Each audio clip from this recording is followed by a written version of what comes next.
Un œil sur les médias à présent dans Paris Direct avec vous, Anthony Saïgé. Bonsoir. Bonsoir, bonsoir à tous. En France, la femme de François Fillon, on l'évoque dans nos journaux, est accusée par le Canard enchaîné d'avoir bénéficié d'un emploi fictif à l'Assemblée. Oui, le journal révélait dès hier soir l'affaire qui est devenue en quelques heures le Penelope Gate.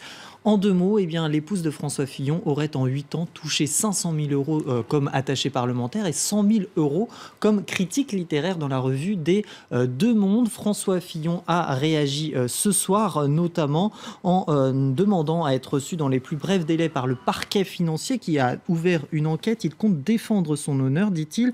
Plus tôt dans la journée, il dénonçait, vous le disiez tout à l'heure, des boules puantes. Je suis scandalisé par le mépris et la misogynie de cet article. Du coup, certains s'interroge sur sa ligne de défense. Ce n'est pas tant la misogynie, la question de savoir c'est si l'emploi est réel ou non. Il faut des preuves, nous dit même cet autre internaute, car si embaucher un proche comme collaborateur est une pratique légale en France et qui plus est assez courante à l'Assemblée ou au Sénat, il n'en demeure pas moins que l'emploi fictif, lui, est bien évidemment illégal, et d'autant qu'il y a plusieurs éléments qui créent un certain doute, et qui créent l'ambiguïté, à savoir d'abord les déclarations de la principale intéressée il y a quelques mois, qui gérait la campagne de François Fillon, et précisait pourtant: je ne m'étais jamais impliqué autant dans la vie politique de mon mari. Autre élément, autre révélation, déclaration de cette adjointe du suppléant de François Fillon, qui est censé pourtant connaître Pénélope Fillon, qui dit ne l'avoir connue qu'en tant que femme de ministre.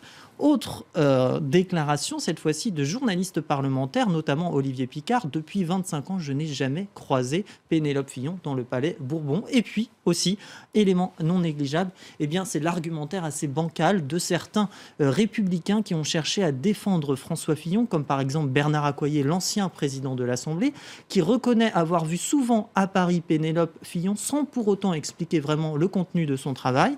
Et dans le même temps, il y a Bruno Retailleau, l'organisateur, le coordinateur de la campagne de François Fillon, qui lui prend la défense du couple, mais qui a une défense assez contradictoire, puisqu'il justifie la présence assez rare de Paris, donc contre Bernard Accoyer, par le fait qu'elle était présente dans la Sarthe, et précise tout de même que François Fillon est de toute façon un homme toujours droit.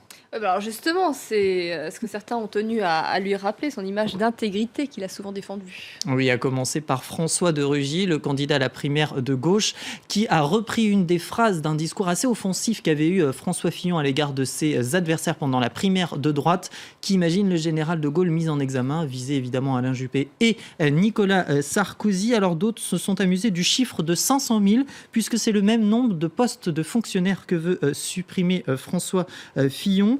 D'autres ont publié, c'est le cas de cette journaliste Faiza Serwala, la revue des Deux Mondes de février-mars avec ce titre: de quoi Fillon est-il le nom? Un timing parfait.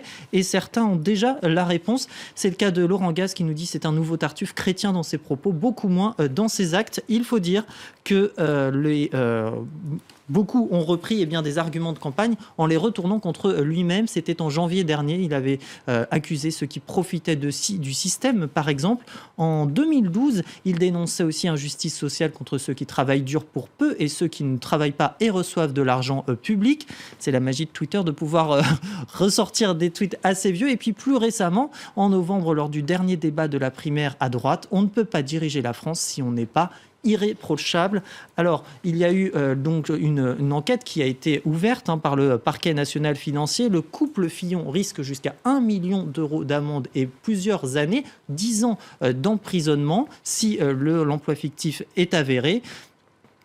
Certains ont peut-être trouvé la solution avec ce dessin de Loïc Sécheresse: t'inquiète pas, au pire, on fera de la prison fictive. Et puis, il y a eu aussi certains qui ont considéré que c'était peut-être le nouveau Dominique Strauss-Kahn. Je sens qu'on veut nous imposer Macron. Emmanuel Macron, qui par ailleurs, hasard du calendrier ou non, est accusé en tout cas d'avoir utilisé des frais de représentation lorsqu'il était à Bercy. Dans un livre à publier aujourd'hui, des frais qu'il aurait utilisés pour le lancement de sa campagne présidentielle, justement. On évoque 120 000 euros. Je vous remercie beaucoup, Anthony, pour votre chronique Un œil sur les médias.